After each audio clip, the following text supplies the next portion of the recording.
Russian President Vladimir Putin had recently a series of meetings in Sochi with the heads of the defense ministry and other departments, as well as the leading enterprises of the defense industry complex.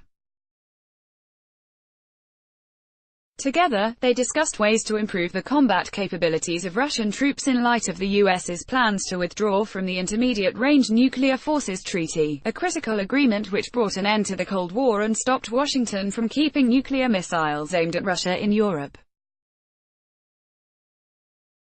Russian Defense Minister Sergei Shoigu spoke about this in a conference call on Tuesday, TASS reports.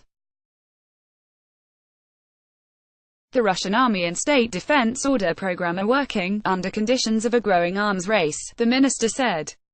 According to Shoigu, in the final meeting with the president, they discussed the need to produce and accumulate missiles and other munitions in the State Material Reserve System. The new government arms program, which will cost the budget 22 trillion rubles $329 billion by 2027, will make it possible to maintain the necessary rate of rearming the Army and the Navy, Shoigu noted. In addition, they discussed ways to establish the optimal reserves of logistical resources and to organize their safe storage and timely upgrading.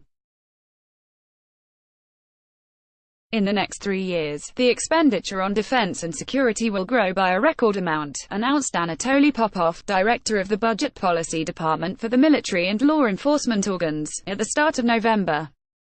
These functions will be allocated an additional 1.16 trillion rubles, $17.36 billion. This is an unprecedented decision. Nothing similar has been decided before, or at least for a long time, Popov remarked. The financing of the security forces will be upped incrementally each year. In the open part of the budget, it will account for 2.38 trillion rubles next year, 2.46 trillion in 2020 and 2.52 trillion $37 billion in 2021. However, most of the expenses fall under the classified portion of the budget.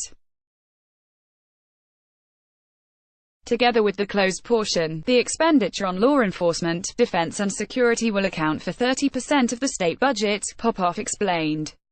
Based on the overall figures in the budget approved by the State Duma, this will equate to 5.4 trillion rubles next year, 5.7 trillion in 2020, and $6 trillion $90 billion in 2021.